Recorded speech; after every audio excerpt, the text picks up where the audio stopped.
Hello guys, আসসালামু আলাইকুম। কেমন আছো তোমরা? তো আমি আজকে তোমাদেরকে দেখাবো কীভাবে এআই দিয়ে ফটো এডিট করবে। তো এর জন্য তোমাদের সর্বপ্রথম কি করতে হবে, সর্বপ্রথম তোমরা তোমাদের মোবাইলের প্লে স্টোরটি ওপেন করে নেবে।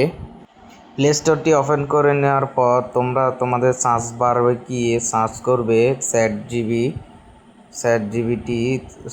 এরপর তোমরা ওপেন করে নেবে। ওপেন করে নেওয়ার পর তোমাদের যদি জিমেল অ্যাকাউন্ট থাকে জিমেল অ্যাকাউন্ট দিয়ে সাইন ইন করে নেবে। সাইন ইন করে নেওয়ার পর এরকম একটা ইন্টারফেস শো করবে। তোমরা একবারে নিচে সাইডে একটা প্লাস আইকন দেখতে পারবে, সেখান থেকে ফটো লেখা ক্লিক করতে হবে। তো সেখান থেকে তোমাদের পছন্দ মতো একটি ফটো নিয়ে নিবে। আমি নিয়ে নিলাম, দেখতে পাচ্ছ।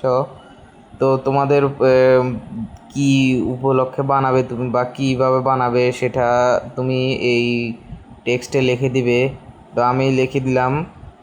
এরপর তোমাকে কি করতে হবে, নিচে যে তীর চিহ্নের মতো একটা ছিল ওটা টিপ দিতে হবে। এরপর দেখবে আস্তে আস্তে লোডিং নিবে। এই দেখতে পাচ্ছ আমার এটা হয়ে গিয়েছে, কিছুক্ষণ অপেক্ষা করলেই হয়ে যাবে। তো দেখতে পাচ্ছ। এরপর তোমরা কীভাবে ডাউনলোড করবে তা দেখিয়ে দিব। ফটো ডাউনলোড করার জন্য তোমরা ফটোর ভিতরে ক্লিক করবে।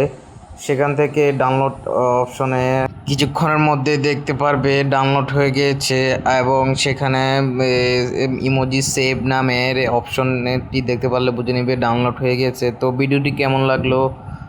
যদি ভালো লাগে ভিডিওতে একটি লাইক দিও, চ্যানেলটিকে সাবস্ক্রাইব করে দিও। ধন্যবাদ সম্পূর্ণ ভিডিওটি দেখার জন্য। না দেখলে কিছুই বুঝতে পারবে না।